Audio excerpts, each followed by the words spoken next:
Salutations, ladies and gentlemen, and welcome back to my YouTube channel, Maniacal Miniatures. In this video I'll be going on a bit of a explorative rant about what sort of gaming table or gaming mat would suit your gaming needs, depending on what kind of system you're going for and what kind of feel you want to invoke when you play.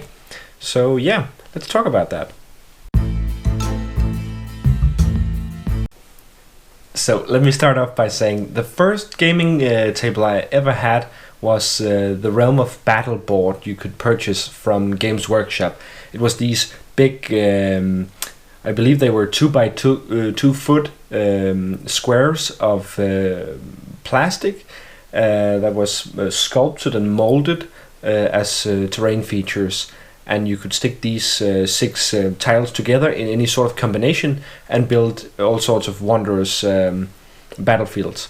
And this was all fine and well because it gave a lot of immersion. It took a while to make because it comes as gray plastic, and you have to paint it and put flock on it and tufts and stuff like that.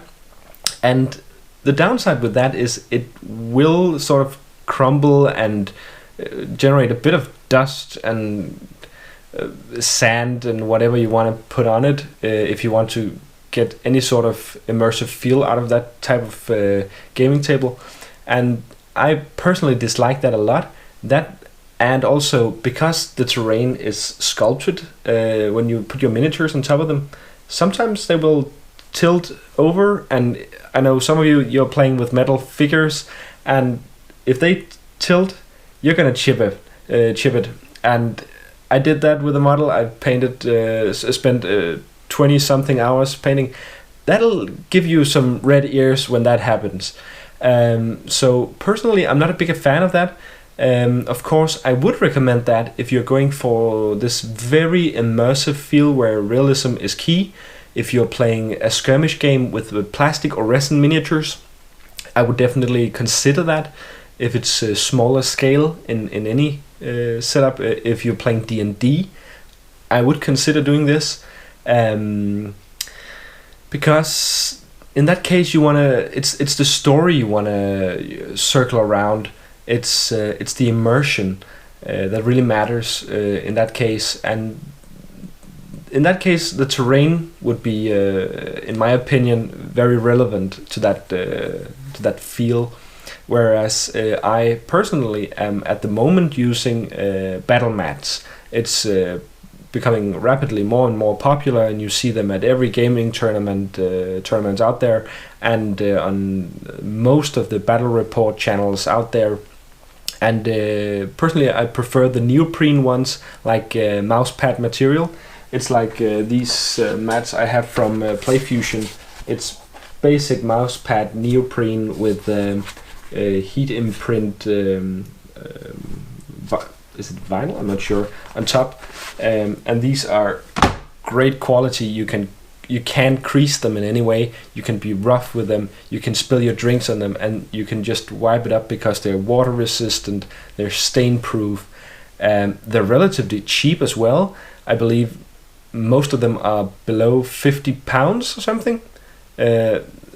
Granted, that may be a bit of money for some of you, but considering it won't break in any way, it will not wear, it's super resistant and durable, so you ever really only need to buy one.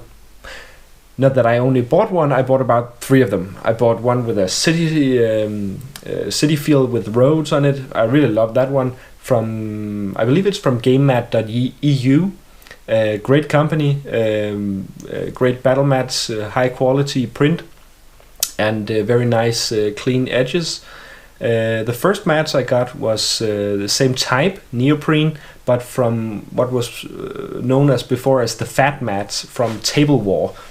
Those are also great. They're slightly bit thicker than the ones from gamemat.eu, which kind of gives off a bit more exclusive or quality feel, but that's just in your mind or whatever, because in reality, practicality, when playing with it, it feels just the same. It gives off this very nice soft sound when you're tossing die on it, and dice plural, yeah, you of course sacrifice the whole 3D depth up and down, vertically at least, when you're going for a battle mat, but I feel like when you're playing with metal figurines, as some of my gaming group are, it just adds a bit of stability and a bit of calm when playing, so you don't have to be all edgy when you're moving your miniatures around or someone bumps the table. Also, it holds terrain features much better. You can place a lot more different terrain on top of it, as you've seen in one of my videos with my showcase of my miniature village. I would have a hard time placing that many buildings and trees and stuff on a what's it called, Realm of Battle board, because the terrain would have to take up some of that space as well. So it gives a bit more flexibility when placing terrain, and I really appreciate that, which is why I also choose that kind of setup, because that flexibility, it makes it so every time I play, the map is different. If I choose to do so, I can of course take a picture and save the setup for next time, if I'm playing some sort of campaign in Dungeons and Dragons or Pathfinder or whatever kind of role-playing scenario that might be. But for playing war games like Warhammer, Age of Sigmar, we can just put up a new field in a matter of seconds. Each time, every dude just grabs a pair of houses and trees and other terrain features and just blob them on there, and we just flip the mat out and we're good to go. Whereas with the gaming board, it's a bit different. You have to put down a mat first. I would recommend or a tablecloth or some sort, because that will scratch your table as crazy. I did that, was not popular, and it's very noisy. Because it's plastic, it will scrape against your table, and that's noisy. And if you hit your dice on the table, it will make a heck of a lot of noise because it's hollow, so it will ricochet the sound inside of it, and that's terrible. I did that. I sold my gaming board because that was not for me. Very noisy. And I prefer the battle mats for my style of game. But if you're going for that skirmish D&D small scale immersion feel, I would consider doing that. Not necessarily buying a Realm of Battle board for you, but perhaps making your own with a 2x2 or 3x3 MDF sheet and globbing some spackle on there and building something out of styrofoam, and getting really creative with that. I would do that definitely when playing with a handful or less models. But if you're playing with more than that, say a dozen or more,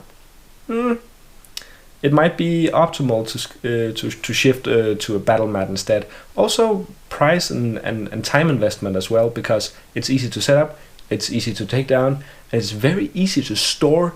That's a big thing as well. They come in these very nice sleeves with the handles on them, so you can wrap them over your shoulder, and there's a little tag on them as well where you can write your name and address and phone number if you forget it at the gaming store. If you're going out to play at a friend and you all have different mats, you can tell which is which is another nice feature. So depth and immersion. Consider going for some sort of homemade terrain board, or perhaps a battle board. If you're going for larger scale games, war games in particular, I would recommend a mat.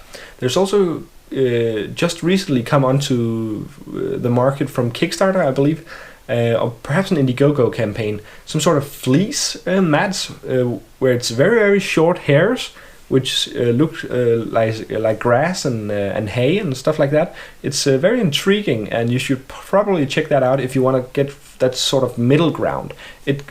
I believe they cost about the same as a regular battle mat, but they're just fleece instead.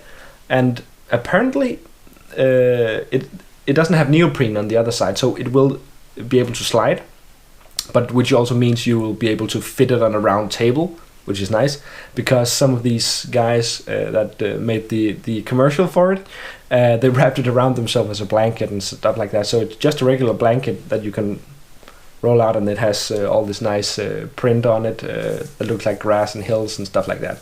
Very cool. Yeah, I believe that's what I have to say about it. Great quality. These neoprene mats, I would never go for vinyl, because neoprene, it's just quality, and it gives it that nice non-creasing, non-slip and water resistant feel. Plus it makes that very nice sound when you're casting your dice on it. So that's my recommendation. That was it, ladies and gentlemen, for this video. I do hope you liked it a lot. If you did like it, consider leaving it a thumbs up and subscribe, as it helps me and my channel out quite a great deal, and I do appreciate it a lot. Did this video sway you in any way towards getting perhaps a battle mat, perhaps making your own board, perhaps checking out that new fleece mats I talked about? Please let me know in the comment section below, and just remember, in the immortal words of Warren Buffett, you will continue to suffer if you have an emotional reaction to everything that is being said to you. True power is sitting back and observing things with logic. True power is restraint. If words control you, that means everyone can control you. Breathe and allow things to pass. If you're still watching, you can check out this video here of my showcase of my miniature village, where I have put everything I have on my table on top of a battle mat, so you can see how that looks. See you in my next video.